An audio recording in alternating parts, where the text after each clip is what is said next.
Olá, eu sou Plínio Melgaré, professor da Escola de Direito da PUC e da FMP, e estamos aqui hoje na companhia do professor Guilherme Nitschke. O professor Guilherme Nitschke é formado em Direito pela PUC, tem um mestrado na área de Direito Privado na Universidade Federal do Rio Grande do Sul e o seu doutorado também nessa área, junto à USP, Universidade de São Paulo. E também o professor Guilherme é advogado do Tosini Freire. Bem, o que nos traz aqui, o que nos faz acontecer esse encontro, Guilherme, e eu vou te chamar assim, Guilherme, nós te ouvirmos acerca das introduções trazidas pela Lei da Liberdade Econômica, uma lei recente que trouxe diversas alterações no campo do direito privado, em especial aqui ao Código Civil, alterou, por exemplo, a questão da desconsideração da personalidade jurídica, enfim, é uma legislação que tem uma incidência em várias áreas do direito privado. Mas o que nós vamos falar aqui, de um modo mais específico, é a alteração que essa lei, a Lei da Liberdade Econômica, trouxe, sobretudo no campo da interpretação dos contratos. Não é? E aí tocamos princípios fundamentais do direito civil, quais sejam o princípio da boa-fé e também o princípio da função social dos contratos, em especial no que diz respeito à interpretação das relações obrigacionais dos contratos de um modo mais específico. Né? Eu, inicialmente, faço uma pequena crítica ao que aconteceu no seguinte sentido. Essa lei da liberdade econômica teve origem numa medida provisória editada pelo governo do presidente Jair Bolsonaro.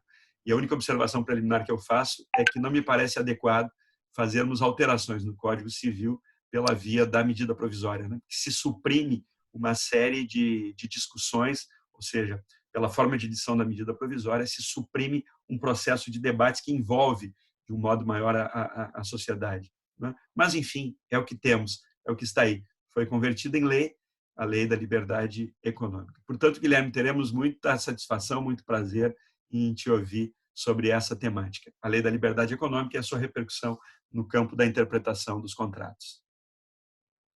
Bom, olá a todos. Professor Plínio, em primeiro lugar, prazer ter essa oportunidade de conversar sobre esse tema, que é um tema que, apesar de um pouco obscurecido pelo contexto da Covid-19, é um tema da mais alta relevância, porque a lei está aí, a lei está posta, as alterações do Código foram feitas e a aplicação pelos tribunais será procedida, ou seja, a gente precisa efetivamente discutir essa lei, independentemente do contexto em que nos encontremos, porque isso gerará jurisprudência e isso conclamará a interpretação e a consolidação de entendimentos sobre dispositivos fundamentais do Código Civil. Então, agradeço a oportunidade de falar sobre esse tema. Como o professor Plínio adiantou, o meu foco será nas alterações produzidas, sobretudo no direito contratual, e dentro das alterações produzidas no direito contratual, aquelas atinentes aos artigos 113, 421 e 421-A do Código Civil. É claro que a Lei da Liberdade Econômica, ela produziu alterações em outros campos do direito civil, mesmo no próprio Código Civil. Mas, efetivamente, é nestes aspectos de direito contratual que eu vou me deter hoje. Eu, em primeiro lugar, e apenas para expor a estrutura da minha exposição, eu, em primeiro lugar, vou falar um pouco sobre o chamado princípio da intervenção mínima do Estado, que vem destacadamente presente nos artigos 421, parágrafo único, e 421-A do Código Civil, artigos esses inseridos, dispositivos esses inseridos pela Lei da Liberdade Econômica. Em segundo lugar, eu vou tratar de forma abreviada da alteração produzida no princípio da função social, na modificação do 421 caput do Código Civil. E, por último, em terceiro lugar, eu vou abordar o que se produziu de alteração no próprio artigo 113 do Código Civil, e que talvez tenha sido a inserção que maiores impactos é capaz de produzir, na medida em que esse é um dispositivo-chave da interpretação contratual, da interpretação negocial no sistema de direito civil brasileiro.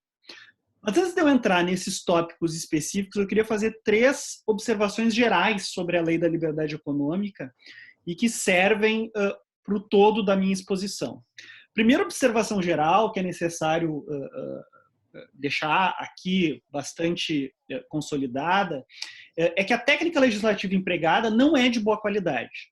Há vários dispositivos da lei que são mal redigidos, com atecnia, com sequência de palavras que obscurece a compreensão, além do uso de expressões que não encontram sequer desenvolvimento jurídico na nossa doutrina, né? Por exemplo, questão de simetria contratual, só para pegar um exemplo, né? Simetria, assimetria contratual não é nem um termo da nossa doutrina, própria da nossa tradição jurídica.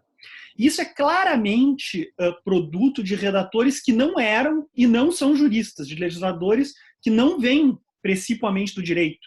A maior parte daqueles que redigiram a Lei da Liberdade Econômica é de integrantes do Ministério da Economia. De uma redação, por isso, e em paralelo, que foi acelerada. Tem-se notícia de que o texto base que originou a medida provisória 881 foi aprontado em uma tarde por uma só pessoa e que sequer bacharel de direito é. Só para dar efetivamente o tamanho digamos, do impacto e, por outro lado, do descuido técnico. Isso, e de um trâmite... E desculpa, ela é repetitiva também, né, Guilherme? Extremamente redundante. Redundante, né? É de uma má técnica essa lei, né? Independente do seu conteúdo, ela é de má técnica, né? Má técnica legislativa. Exatamente. E às vezes esse é o problema da medida provisória, por vezes, né? No afã de implementar logo uma medida, se faz a toque de caixa sem as revisões, a discussão adequada, né? Exatamente. Exatamente. Nós veremos isso no artigo 113, por exemplo, nas alterações que foram introduzidas nos parágrafos, em que no caput do 113 nós já tínhamos ali a previsão da boa-fé e dos usos e costumes como critérios de interpretação. E o parágrafo 1º, nos seus incisos, repete inexplicavelmente ambos como critério de interpretação, sendo efetivamente redundante, né? Então, essas observações gerais é para dizer que a gente está lidando com uma lei que alterou profundamente o Código Civil de forma problemática, né? de maneira atécnica, produzindo talvez mais insegurança jurídica do que dando clareza e consolidando aquilo que era antigo entendimento. Segunda observação geral que eu queria fazer, antes de entrar nos tópicos específicos, é que apesar de toda essa tecnia, a verdade é que a Lei da Liberdade Econômica não trouxe grandes inovações, ao menos em tema de direito contratual. Ela é, como nós acabamos de falar, no mais das vezes redundante com o que já se tinha no próprio Código e, noutras vezes, é repetitivo aquilo que era entendimento consolidado da doutrina e da jurisprudência. É mais ou menos o que essa Lei da Liberdade Econômica fez mais ou menos do que escrever que o sol brilha ou que a chuva cai, né? Dissertou sobre obviedades, dispôs sobre obviedades. Por isso eu gosto de dizer, eu falei lá na oportunidade que eu tive de falar na escola da magistratura de São Paulo, gostaram da expressão que a Lei da Liberdade Econômica nada mais é do que um museu de velhas novidades. Não há nada de muito novo ali. E a terceira observação geral que eu queria fazer é quanto à matriz ideológica da Lei da Liberdade Econômica. Esse é um ponto muito relevante, porque explica o porquê dela ter sido elaborada e aprovada com tanta celeridade. Essa matriz ideológica é a do ultraliberalismo, que tem encontrado algum terreno fértil nos últimos anos para renascer, né, para florescer, e que aparece, na verdade, em vários dispositivos alterados. Não é apenas uma matriz ideológica subjacente, subterrânea, que não aparece. Ela aparece em vários dispositivos. E esse meu comentário ele já me oportuniza tratar do primeiro ponto que eu me propus falar na exposição de hoje, que é o do princípio da intervenção mínima do Estado nos contratos. Esse é o primeiro assunto que eu gostaria de abordar. O legislador da Lei da Liberdade Econômica, sempre que teve a oportunidade, declarou, aspas, que a intervenção do Estado nos contratos deve ser mínima. Isso aparece em pelo menos 2 dispositivos-chave que foram inseridos no Código Civil. No artigo 421, parágrafo único, e no artigo 421-A do Código Civil. Eu gostaria, em primeiro lugar, de ler esses dispositivos, porque a leitura do texto legal é a premissa para que a gente possa, de alguma maneira, analisá-los, né? Destrinchá-los e esmiuçá-los. O 421, parágrafo único, diz o seguinte: nas relações contratuais privadas, prevalecerão o princípio da intervenção mínima e a excepcionalidade da revisão contratual. E o 421-A, por sua vez, diz o seguinte: os contratos civis e empresariais presumem-se paritários e simétricos até a presença de elementos concretos que justifiquem o afastamento desta presunção, ressalvados os regimes jurídicos previstos em leis especiais, garantindo também que, inciso 1, as partes negociantes poderão estabelecer parâmetros objetivos para a interpretação das cláusulas negociais e de seus pressupostos de revisão e resolução. Inciso 2, a alocação de riscos definida pelas partes deve ser respeitada e observada. E inciso 3, a revisão contratual somente ocorrerá de maneira excepcional e limitada. Bom, diante desses dois dispositivos, a primeira observação que eu teria é que ela tem clara matriz ideológica. Essas duas disposições têm clara matriz ideológica. Ela é derivada, como eu acabei de mencionar, do ultraliberalismo, que foi encampado por diversos membros do atual Ministério da Economia, dentre os quais estão os responsáveis pela redação da Lei da Liberdade Econômica. É um discurso que tem crescido na última década, que foi gerado em alguns institutos, apenas para destacar o Instituto von Mises, que tem o nome justamente de um dos teóricos da economia ultraliberais da primeira metade do século XX. E desde o segundo mandato do governo Dilma, ele tem entrado nas entranhas do poder e ressuscitado em políticas de diminuição radical do tamanho do Estado. Então, não dá para dissociar os artigos 421, parágrafo único e 421-A, desta percepção que vê a intervenção do Estado como necessariamente mínima, declarando que haja uma restrição máxima da interferência do Poder Judiciário para revisar ou para alterar essas contratações de alguma maneira. O questionamento que eu coloco, neste contexto em que nós estamos vivendo, é será que essa carga ideológica persiste e persistirá em razão da pandemia da Covid-19, uma vez que os contratos por afetações variadas têm precisado não de uma intervenção mínima, mas muitas vezes de uma intervenção efetiva, de uma intervenção de cura destes contratos? Exato, né, Guilherme? Muito claro, nós estamos nesse tempo excepcional da pandemia, raro da pandemia, mas também esse tempo não vai se esgotar tão rapidamente, infelizmente. O que nos parece é isso, né? Os efeitos Exato. Da pandemia nas mais diversas áreas da nossa vida vão se prolongar por algum tempo, ao menos é isso que se projeta. E também no campo da relação dos contratos. Me parece isso, né? E aí, vamos manter essa ideia de intervenção mínima? Me parece que não é isso que se quer, nem que se propõe, nem o que seja necessário. E além de um outro aspecto aí da redação da lei, desse museu de grandes novidades, né, Guilherme? A revisão contratual sempre foi a exceção do sistema, né? A revisão contratual sempre foi a exceção, nunca foi a regra. Se ela era dada demasiadamente ou não, bom, aí é uma questão do Poder Judiciário na sua concretização do direito, enfim. Mas nunca foi regra do sistema, ao contrário, sempre foi exceção, né? E a lei reafirma isso, precisava reafirmar isso, mas, sobretudo agora, esse momento que a gente vive, que vai se prolongar em razão da pandemia, me parece que vai colocar em questionamento essa ultraliberalidade ideológica apresentada pela lei.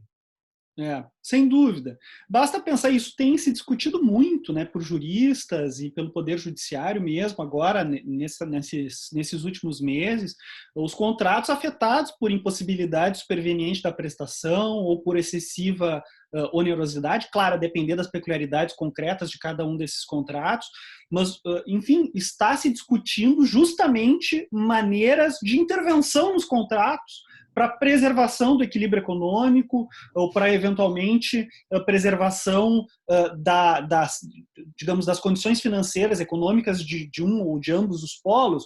Ou seja, está se precisando da intervenção do Poder Judiciário ou de árbitros, se tratar de arbitragem, nesses contratos. Então, me parece que, de alguma maneira, a matriz ideológica que sustentava a Lei da Liberdade Econômica e que está especialmente consolidada no 421, parágrafo único, 421-A do Código Civil, ela está, de certa maneira, erodindo. Ela não está resistindo aos fatos, né? Felizmente, a lei, quando ela é dissociada dos fatos, ela não resiste aos fatos, né? E ela não resiste à interpretação que o Poder Judiciário, que o aplicador acaba dando, né? Claro que escorado com o trabalho da doutrina.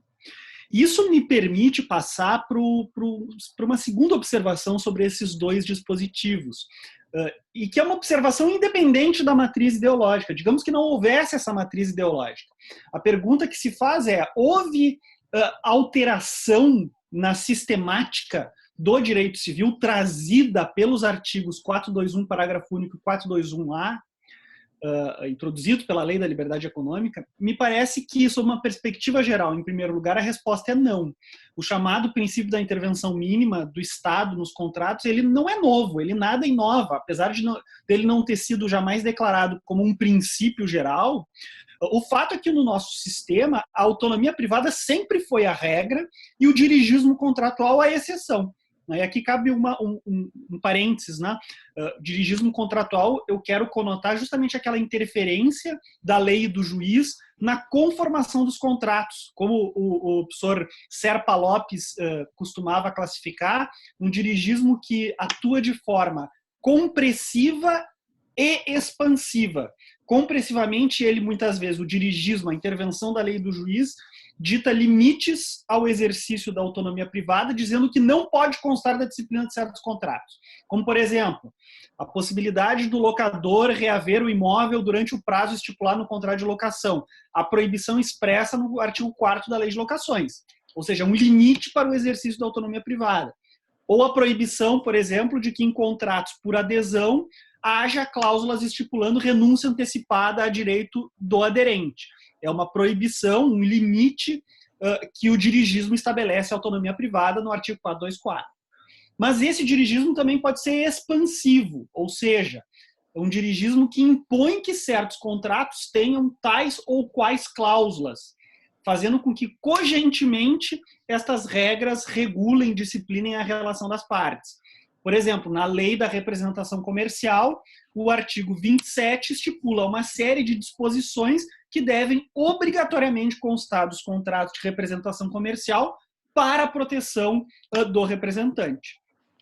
Então, essas observações demonstram que sempre que há uma intervenção do Estado pela lei ou pelo juiz, oportunizada pela lei, isto está excepcionalmente previsto em lei. O dirigismo ele é sempre excepcional, uma vez que a regra geral é que as partes celebrem os contratos que desejarem, mesmo atípicos, e com o conteúdo que desejarem, prevendo inclusive regras diversas do que a lei dispõe quando não se tratar de lei cogente. É o que está no artigo 425 do Código Civil, que permite a celebração de contratos atípicos e de conteúdo atípico também. Não por acaso, a maior parte das regras previstas no nosso Código Civil é de natureza dispositiva ou supletiva. O que eu quero dizer com isso é que elas só incidem, disciplinando a relação contratual do caso concreto, se as partes nada tiverem disposto a respeito da matéria. O que demonstra, mais uma vez, que o que prevalece é a autonomia privada e não a intervenção estatal. Por exemplo, as partes podem disciplinar concretamente como vai operar a revisão contratual caso sobrevinda circunstâncias que desequilibrem sua equação econômica. Elas podem dizer que os critérios para revisão são estes ou aqueles. Caso disciplinem, esta sua disciplina concreta, adveniente da autonomia privada, prevalece sobre os artigos 317, 478, 479 e 480 do Código Civil, que traçam as regras sobre excessiva onerosidade superveniente. Estes dispositivos só incidem quando as partes silenciam. Enfim, Perfeito. eu estou dando uma série de exemplos. Perfeito, desculpa. As partes não podem renunciar a esses artigos, a esses dispositivos que tu fizeste menção aqui, que tratam da revisão da relação contratual. As partes não podem dispensar esses dispositivos. Quer dizer, não pode escrever no contrato, não se aplica no nosso contrato o artigo. Isso não pode dizer, não pode fazer. Mas as partes podem estabelecer essa renegociação, os termos dessa renegociação, não é isso? E dessa Exato. Revisão, dessa renegociação. E uma vez isso estabelecido, haverá prevalência desses aspectos normatizados no contrato. Exato. Exatamente. Inclusive em prioridade, em preferência aos dispositivos legais. Ou seja, se as partes previram no seu contrato regras de renegociação, critérios de revisão deste contrato, momento em que isso deve operar, isto prevalece, isso tem prioridade sobre os dispositivos do Código Civil, a demonstrar que são regras efetivamente dispositivas, que só se aplicam se as partes nada tiverem previsto a respeito. São todos exemplos, na verdade, que demonstram que o princípio da intervenção mínima dos contratos, ele não trouxe nada de novo. Na verdade, ele só é redundante naquilo que nós já temos, isto é, de que a autonomia privada é a regra, de que a intervenção pela lei ou pelo juiz é efetivamente a exceção. Mas indo especificamente no texto dos artigos 421, parágrafo único, e 421A, nós também vemos que eles nada inovam. Até agora a gente falou genericamente do princípio da intervenção mínima. Agora, olhando para o texto, para a regra que eles consolidam, também não há nenhuma novidade. O 421, parágrafo único, em primeiro lugar, dita que a revisão contratual deve ser excepcional. A bem da verdade, o professor Plínio adiantou um pouco antes, o texto do Código Civil nunca disse nada diferente disso. Basta apanhar como exemplo, a gente acabou de falar, a disciplina da excessiva onerosidade superveniente. O artigo 478 do Código Civil não outorga à parte prejudicada pelo desequilíbrio superveniente a pretensão de revisão do contrato, e sim a pretensão de resolução.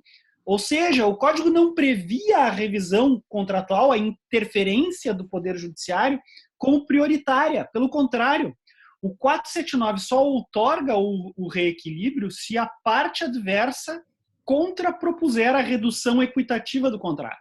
O que demonstra que a prioridade não é a intervenção do juiz nos contratos, e sim a decisão de resolvê-lo ou, em havendo concordância, de restabelecer, de readequar o valor da contraprestação. O 421A, por sua vez, estabelece uma presunção de paridade e simetria dos contratos, de modo a dizer que prevalecem os parâmetros de interpretação e revisão fixados pelas próprias partes e a alocação de risco que é por elas procedida. Ou seja, o que o 421A diz, prevalece a autonomia privada em matéria de regras de interpretação, regras de revisão e alocação de riscos. Mais uma vez, aqui nós temos redundância do que já se tinha. Em primeiro lugar, porque a presunção do Código sempre foi a de paridade entre contratantes, de efetivamente terem-se contratos paritários. Tanto que as regras protetivas a um dos polos advêm em excepcionalidade, protegendo o aderente em contratos que estejam inequivocamente demonstrados terem sido celebrados por adesão, conforme artigos 423 e 424 do Código Civil. Então vejam que a disciplina dos contratos por adesão é uma disciplina excepcional. A presunção é de paridade. Esta presunção já existia, o 421A nada trouxe de novo. E em segundo lugar, o 421A, ao dizer que as regras estabelecidas pelas partes e a alocação de riscos estabelecida pelas partes prevalece, é redundante aquilo que já se tinha. Então, a autonomia privada, como eu mencionei pouco antes, de maneira genérica, ela prevalece sobre aquilo que dita o próprio Código e sobre aquilo que, eventualmente, ensejar a intervenção do aplicador. Então, o 421A, quando reforça a prevalência da autonomia privada, em específico, nada inova. O que se tem é repetição do que já se tinha, seja pela própria sistemática geral do Código Civil, seja pela interpretação que se passou a dar desde a sua vigência. Então, a resposta geral e a resposta específica é não. Não há nenhuma alteração substancial produzida por esses dois dispositivos. Isso me permite passar ao ponto seguinte, que é o da função social dos contratos. O artigo 421 caput do Código Civil, ele já existia, mas com outra dicção, e que foi alterado pela Lei da Liberdade Econômica. Antes da Lei da Liberdade Econômica, e apenas para a gente estabelecer o comparativo para ver o que mudou, antes o artigo 421 do Código Civil dizia que a liberdade de contratar será exercida em razão e nos limites da função social do contrato. Há muito tempo a doutrina já vinha criticando esse dispositivo, né, a litera desse dispositivo, e isso por conta de duas razões fundamentais. A primeira razão é porque o conceito de função social é um conceito com baixa carga semântica, né? Ele é amorfo, ele é um conceito pouco elaborado e sedimentado pela doutrina antes de sobrevindo do Código Civil. Ou seja, falar de função social em 2002 era falar de algo que não se sabia bem o que era. Então, essa primeira crítica que se dirigia. E a segunda crítica que se dirigia ao texto anterior, do 421, é que, diante dessa perspectiva, submeter a inteira liberdade de contratar a razão e os limites da função social gerava dupla insegurança jurídica, porque significava submeter a autonomia privada, por meio do exercício da liberdade negocial, a algo que não se sabia o que era, e a algo que ficaria a cargo do aplicador estabelecer. Então, sempre se fez essa crítica, que havia muita insegurança ocasionada, oportunizada por esse dispositivo. Isso o próprio professor Caio Mário da Silva Pereira, durante os debates de elaboração do Código Civil, publicou uma série de artigos bastante contundentes, debatendo com o professor Miguel Reale a esse respeito, já prevendo que essa carga de insegurança inexoravelmente sobreviria depois de editado o código. E, de fato, sobreveio. Até hoje, nós não temos uma definição final, uma definição clara e esmiuçada do que se entende por função social dos contratos. Exato, Guilherme. Muito bem observado. E aí a doutrina foi construindo uma relação entre a função social do contrato com a função social da propriedade, que está prevista na Constituição, né? Ou seja, aquela expressão da Constituição Federal, a propriedade privada deverá cumprir com a sua função social, seria adequada às relações contratuais e se funcionalizando o contrato a essa função social. Mas essa função social sempre numa zona conceitual e de a própria aplicação cinzenta, sem se saber bem o que é isso, como tu disseste aqui. E mais, vincular a liberdade contratual em razão da função social não parece também adequado, né? Porque a liberdade contratual não decorre da função social do contrato. Ela vai decorrer da autonomia privada, enfim, mas não da função social do contrato. A função social do contrato nunca foi, e nem depois do Código, nunca foi a razão de ser da liberdade contratual, né? E aí, voltando ao aspecto genérico que tu falaste no início, o legislador não tem o poder de mudar os fatos, né?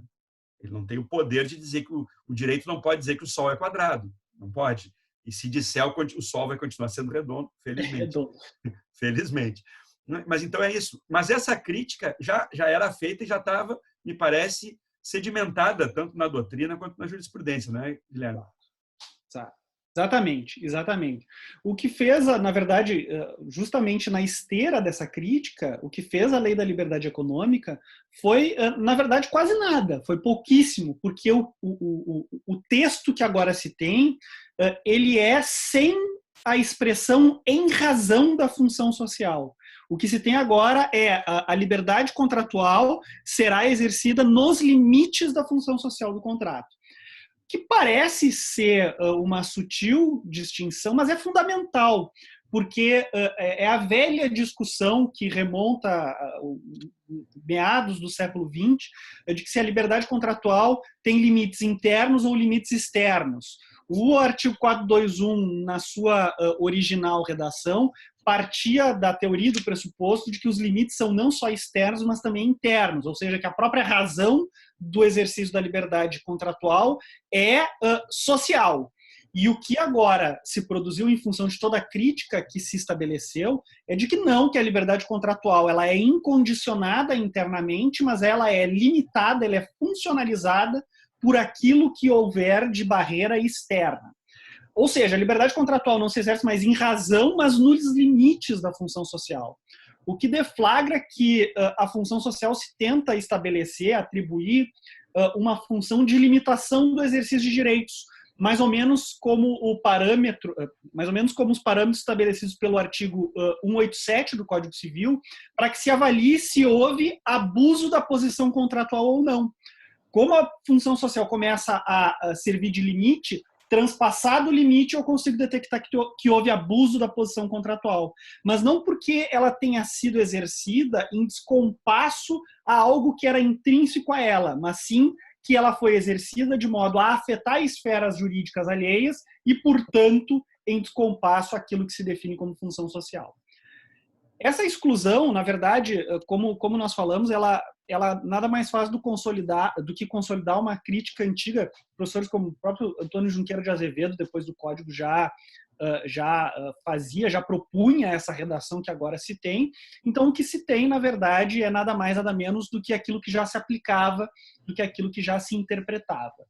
O que se continua tendo, na verdade, e esse é o ponto relevante de assinalar, é uma carga de significação bastante fraca da expressão função social do contrato. O legislador ele não auxiliou a dar concretude, né? A expressão ela continua sem significação mais precisada. A própria doutrina não se dedicou até hoje suficientemente a debater o conceito de função social. É bem verdade que nós temos algumas monografias, mas infelizmente não se tem um debate definido, um debate final sobre o seu conceito. Menos ainda na jurisprudência, que é caudatária em geral da doutrina, dos bons e dos maus posicionamentos que a gente acha nos autores. Então, o que se tem, na verdade, é o que já se tinha. Uma interpretação que já se dava ao 421 e uma incerteza normativa que antes já se tinha e que se continua tendo sobre o conceito de função social. Sobre o conceito de função social. É diferente do que se fez com o artigo 113. E aí eu passo para o meu terceiro ponto da exposição de hoje. O artigo 113, ele, na verdade, ele sofreu uma série de incrementos por parte da Lei da Liberdade Econômica. Antes, o artigo 113 ele era apenas o caput.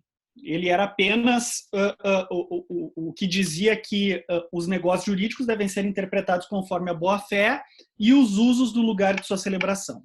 O que se tem agora, por fruto da Lei da Liberdade Econômica, é a inserção de 2 parágrafos, sendo que o primeiro parágrafo contém 5 incisos.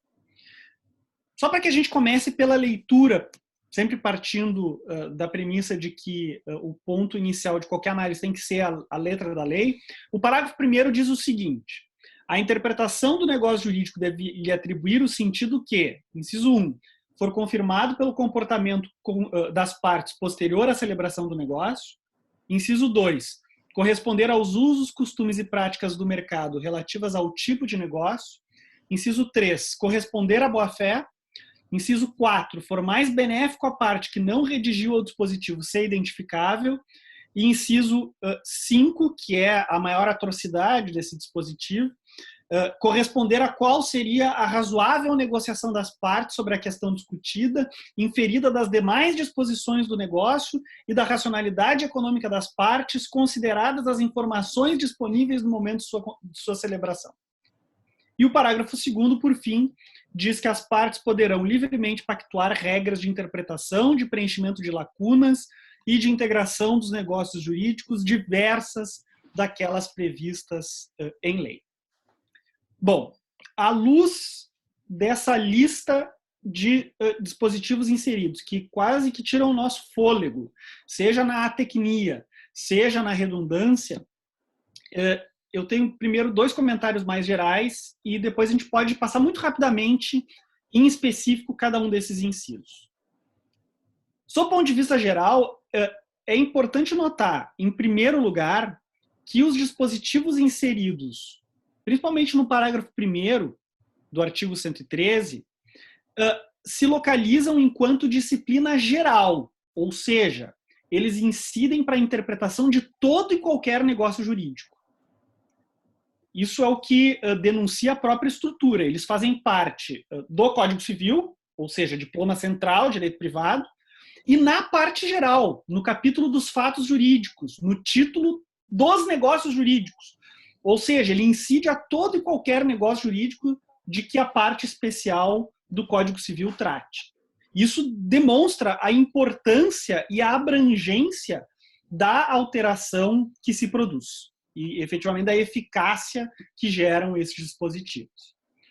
A segunda observação geral é que, apesar de abrangente em termos de eficácia, em termos de afetação, estes dispositivos, mais uma vez, não trazem nada de muito novo. Primeiro, porque eles consolidam o que já havia e há no caput do artigo 113, repetindo, desdobrando aquilo que já existia. E segundo, porque é uma listagem confusa, misturada e com a tecnia daquilo que já consta de uma antiga tradição jurídica em termos de disciplina da interpretação negocial entre nós. Então, a segunda observação é, apesar de mal redigidos, estes dispositivos não trazem nada de novo. E a terceira e última observação geral é que essas inserções elas consolidam critérios de interpretação contratual. Essa é uma premissa importante. O que o parágrafo 1º estabelece é bússola, é dado objetivo que guia o intérprete ao se debruçar em um contrato. Na medida em que a oportunidade de qualquer interpretação contratual por um terceiro aplicador é sempre ocasionada pela dúvida que se tenha, ou seja, ninguém chama o intérprete quando o texto do contrato não gera dúvida, não gera litígio.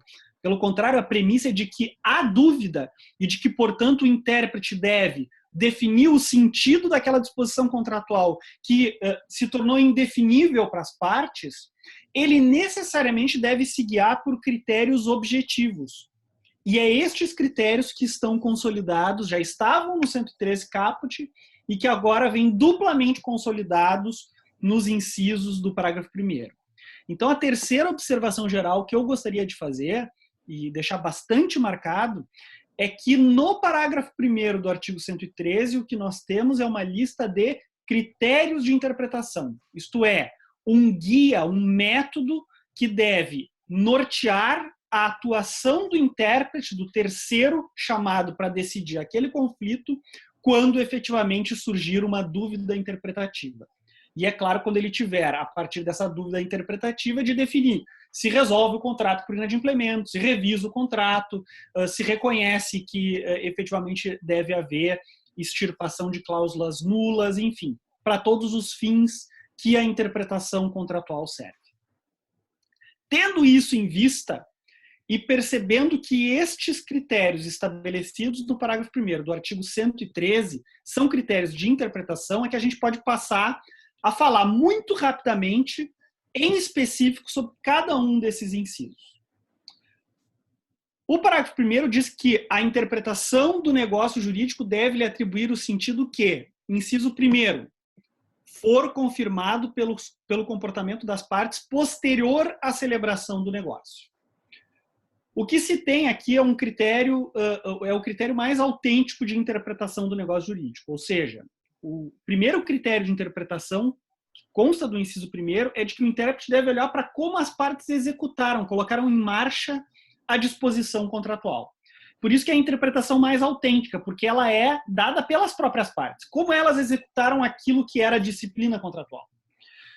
Não tem nenhuma novidade nisso, sempre foi regra no direito brasileiro. Isso consta do nosso sistema desde o Código Comercial de 1850. O artigo 131 já fazia menção ao comportamento, à execução que as partes dão à contratação como o principal critério, ou o primeiro critério de interpretação que deve ser levado em conta pelo aplicador. O que não se confunde com o comportamento chamado concludente, que é modo de formação do negócio jurídico, que é a aceitação por comportamento concludente. Né? Não é isto. Quando a gente fala de comportamento posterior, é aquele que se deu na execução do contrato e não aquele que fez surgir o contrato. E não se confunde também com as chamadas práticas pretéritas, que se constituem em contratos anteriores celebrados pelas mesmas partes. Quando eu falo de comportamento das partes posterior à celebração do negócio, é efetivamente a execução do negócio que eu estou me referindo. Então, esse é o primeiro critério que o parágrafo 1º traz. Nenhuma novidade. Sempre se utilizou como lente interpretativa.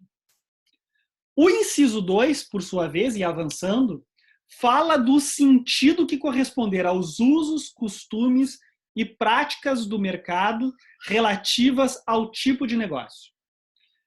Nós temos aqui, em primeiro lugar, redundância com o que o caput do artigo 113 já previa. Ele já mencionava os usos e costumes como critério de interpretação. E tem-se aqui regra velhíssima, mais uma vez remontando ao século XIX, né? Os usos e costumes como lente interpretativa. A importância que eventualmente pode se destilar, retirar desse inciso segundo, é de que ele encampa a divisão que a doutrina já havia consagrado entre costumes, usos do tráfico e práticas pretéritas, que são 3 dimensões diversas da categoria dos usos e costumes, e que conota, respectivamente, o que é regra costumeira, costume é regra costumeira, o que é uso, mas não é regra, que são os usos do tráfico, são aqueles usos que não chegam a se constituir em regras jurídicas, e o que é prática individual, práticas tidas pelas partes em contratações anteriores, e que não são usos do tráfico, porque não são coletivas, e que não são costumes, porque não são regras consuetudinárias. Há uma série de observações que nós poderíamos fazer sobre essas 3 dimensões. Não é a oportunidade agora de fazer, porque elas seriam alongadas. A única menção que eu gostaria de deixar é de que o Código encampa essa distinção no inciso 2º. Uma distinção que já se via presente no caput e que agora fica ainda mais clara no inciso 2º do parágrafo 1º do artigo 113. O inciso 3º fala do sentido que corresponder à boa-fé. Aqui não poderia haver mais redundância do que em qualquer outro dispositivo. O artigo 113 já previa a boa-fé como critério de interpretação contratual. O que o inciso 3º faz é pura e simplesmente insistir que a boa-fé é critério de interpretação, fazendo alusão à chamada função hermenêutica do princípio da boa-fé objetiva no nosso direito, ao lado das 2 outras funções que se reconhecem ao princípio da boa-fé, a saber, a função enriquecedora nomogenética que a boa-fé exerce, que está lá no artigo 422 do Código Civil, que diz que a boa-fé incrementa os deveres que as partes têm dentro de uma relação contratual, estabelecendo deveres de cooperação, de lealdade, de informação. Então, essa é a segunda função que a boa-fé exerce. E a terceira delas é a corretora, que está lá no artigo 186 do Código Civil, que é de limitação. 187 do Código Civil, que é de limitação ao exercício de direitos.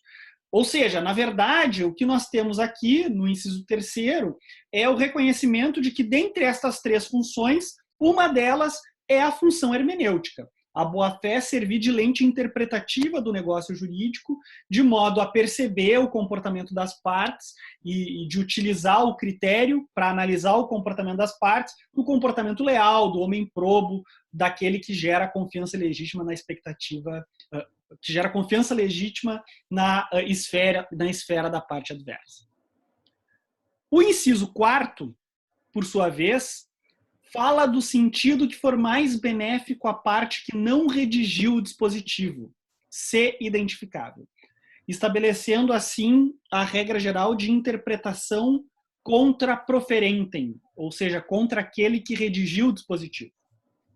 Apesar de gerar alguma surpresa, na medida em que essa regra ela já constava do Código Civil no artigo 423, especificamente para os contratos por adesão, então, apesar de gerar alguma surpresa de agora ela servir de regra também para os contratos paritários, o fato é que nós temos aqui mais uma regra muito antiga da nossa tradição jurídica. Ela já constava regendo os contratos comerciais no artigo 131, a linha 5 do Código Comercial de 1850, e que é encontrada em várias decisões dos nossos tribunais desde muito tempo, mesmo para contratos paritários.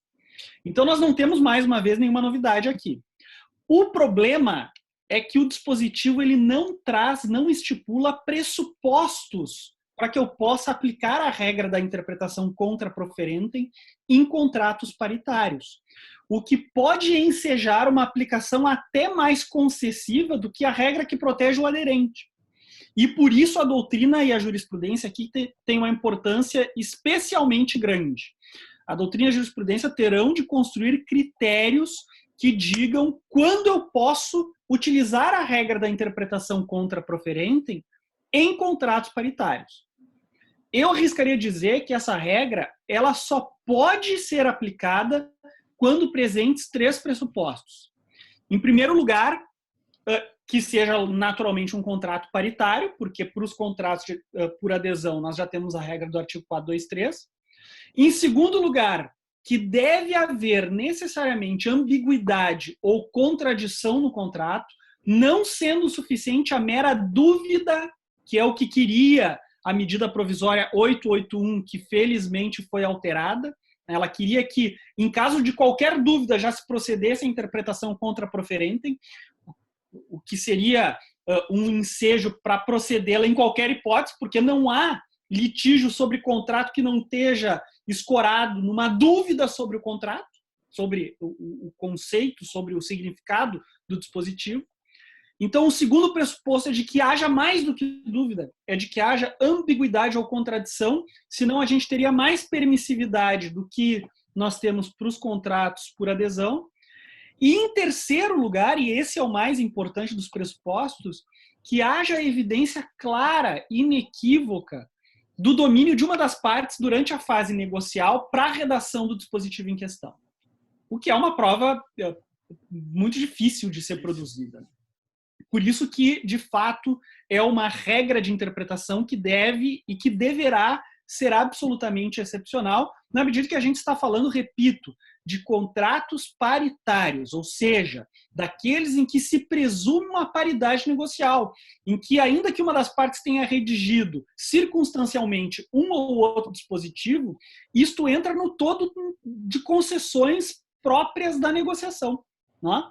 Que faria injustificado interpretar de forma contrária a uma ou outra parte do dispositivo. Por isso que é em situações excepcionalíssimas que deve haver ensejo a essa interpretação. O inciso 5, por último, manda atribuir o sentido que corresponder a qual seria a razoável negociação das partes sobre a questão discutida, inferida das demais disposições do negócio, da racionalidade econômica das partes, consideradas as informações disponíveis no momento da contratação. É uma salada de frutas, é uma miscelânea esse inciso 5º.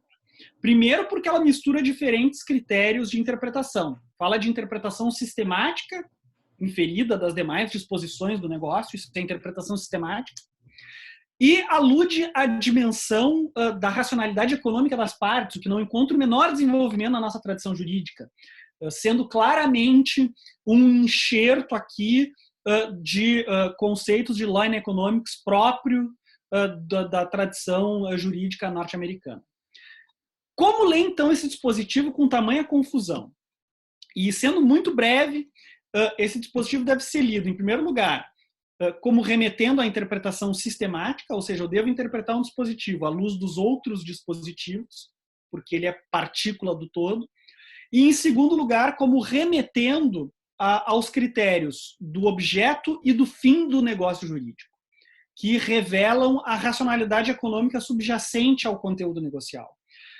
O critério do fim do negócio jurídico, o fim do negócio jurídico como critério de interpretação, mais uma vez, é um critério consolidado entre nós, antigo, e que, por isso, deve ser a lente pela qual a gente leia o inciso 5º. Senão, a gente terá um inciso que não faz nenhum sentido, né? Na medida que remeter à racionalidade econômica das próprias partes é subverter a própria premissa de toda a interpretação contratual, que é a da intenção comum das partes. Eu não posso utilizar a racionalidade econômica da parte A ou da parte B para interpretar a intenção que é comum. Última observação sobre o artigo 113 é quanto ao parágrafo 2º, que dita que as partes poderão livremente pactuar regras de interpretação, de preenchimento de lacunas e de integração dos negócios jurídicos diversas daquelas previstas em lei. Sobre isso nós já tratamos, né? Mas vale repetir que não houve novidade na disposição, porque a possibilidade de dispor sobre critérios de interpretação é justamente a prevalência da autonomia privada em face das regras legais de interpretação. Em segundo lugar, demonstra que as regras de interpretação são dispositivas para as partes, exceto quanto ao postulado normativo da intenção comum das partes, que está no artigo 112. Eu não posso afastar a intenção comum das partes, senão eu subverto a própria finalidade da interpretação contratual. E, em terceiro lugar, esse é parágrafo que, se de um lado encampa a distinção correta entre as atividades de interpretação propriamente dita e de preenchimento de lacunas, ela traz uma imprecisão quando menciona a integração contratual, parecendo até redundante, porque muitos falam de integração contratual quando se fala de lacunas, mas logo antes o próprio dispositivo fala de preenchimento de lacunas. Então, ao aludir integração dos negócios jurídicos, o dispositivo cria uma dificuldade que é injustificada. O que é integração de negócios jurídicos de acordo com o parágrafo 2º? Isso não fica claro, isso vai ter que ser explorado pela doutrina posteriormente. Mas, no todo, não há inovação aqui. Para concluir, não sei se o professor Plínio teria alguma observação adicional a esse dispositivo, mas, se não, eu encaminharia para uma breve conclusão. Não, pode ir encaminhando para a conclusão, Guilherme. Depois nós fazemos o fechamento, o encerramento dessa tua brilhante exposição. Obrigado, professor. Eu gosto sempre de, quando a gente fala de interpretação contratual, de recuperar um mito da Grécia Antiga, que é o mito do Tales de Mileto. Uma conhecida história contada por Platão, que narra que o primeiro filósofo grego, que foi Tales de Mileto, ele, ao observar as estrelas, ao filosofar com os olhos fitados no céu escuro e elaborar aquilo que efetivamente inaugurou as reflexões filosóficas do século VII a.C., ele descuidou dos seus passos e ele acabou por cair em um buraco, provocando o riso daqueles que estavam em volta. Esse é um mito conhecido justamente para zombar dos filósofos que conhecem a realidade concreta, né? Ele visa metaforizar um pouco este aspecto. Mas o interessante desse mito é que ele foi reinterpretado e ressignificado por um dos grandes autores da hermenêutica filosófica do século XX, que foi Gadamer.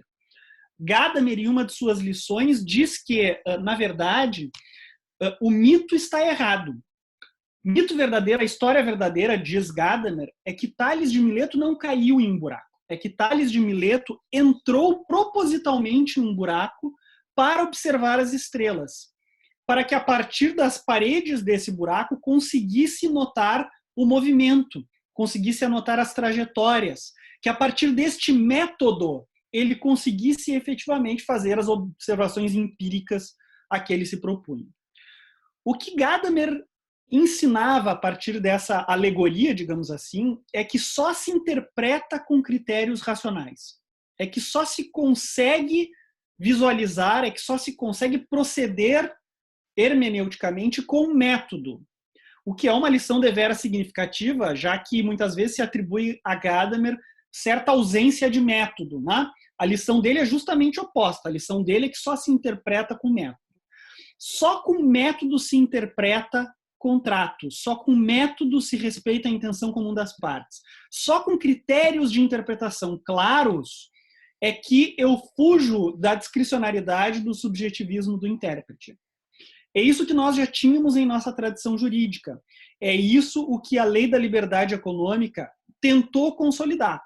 O grande problema é que a Lei da Liberdade Econômica, ao tentar falar o óbvio, ao tentar dizer que a chuva cai e que o sol brilha, fez de modo atécnico, de modo confuso, ampliando potencialmente a insegurança jurídica. Se é verdade que eu preciso de critérios de interpretação, os critérios sobre os quais dissertou a Lei da Liberdade Econômica e como ela dissertou, no meu modo de sentir, são capazes de produzir ainda maior insegurança jurídica do que se tinha antes. E é por isso que o trabalho de doutrina ele vai ser imprescindível para preencher e aparar essas lacunas e acabar com essas arestas produzidas pelo legislador. O senhor Plínio mencionou no início, nosso primeiro Código Civil demorou quase 70 anos para ser redigido. Se a gente pegar o esboço lá de Teixeira de Freitas, de 1859, como um marco inicial. O nosso segundo Código Civil, ora vigente, ele demorou quase 40 anos em debates, revisões, abandonos e retornos para ser redigido. não é razoável que em 2 meses se alterem dispositivos centrais do Código Civil, sem envolvimento da doutrina, sem um grande jurista por detrás, apenas e tão somente com encampação e com participação de quem está mais preocupado com a lógica econômica do que propriamente com a lógica jurídica e com os institutos que devem ser preservados. Então, é por isso que, mais do que nunca, é necessária a participação da doutrina em preencher, em aparar as arestas que foram produzidas pela Lei da Liberdade Econômica. É dessa maneira que eu concluiria a exposição, professor. Muito bem, Guilherme. Eu te agradeço profundamente a disponibilidade do teu tempo, né? E nos emprestar o teu tempo assim, com esse espírito esclarecedor e com esse espírito de contribuir para o debate e para o diálogo de aspectos jurídicos tão importantes, né? E tu flagraste aí um ponto curioso dessa lei, né? A lei, nessa visão ultraliberal, queria segurança jurídica, certamente, queria afastar a intervenção do judiciário de forma exacerbada, enfim, que é uma crítica que essa visão ideológica sempre estabeleceu, sobretudo a partir do Código de 2002, né, com a sua técnica das cláusulas gerais, enfim, querendo fazer valer o princípio da concretude, né? E conferindo ao intérprete essa maior liberdade, o que não significa arbítrio, ao contrário. Ao contrário, a partir do momento que se estabelece um método, como tu bem disseste aqui no final. Só que a legislação, acho que, e eu concordo contigo, vai dar margem a um espaço de atuação mais abrangente e, quem sabe lá, até um pouco desarrazoado, sobretudo no início, né? E aí a relevância total da doutrina para estabelecer essas balizas e, sobretudo, depois a aplicação da jurisprudência, né? A atuação dos tribunais, dos juízes dos tribunais em relação a essas supostas pela lei da liberdade econômica, né? Há uma frase antiga que diz que boas leis sem bons juízes de pouco valem. Boas leis sem bons juízes de pouco valem. Podemos trazer esse ditado, considerando ainda que não temos, me parece, uma boa lei, né? Mais ainda será exigida a atuação da doutrina e dos magistrados. Muitíssimo obrigado, Guilherme, muitíssimo obrigado mesmo, e é com muita satisfação que eu tenho esse encontro contigo aqui nesse ambiente virtual em tempos de pandemia, né? Um grande abraço e, mais uma vez, muitíssimo obrigado. Eu que agradeço, professor. Um grande abraço.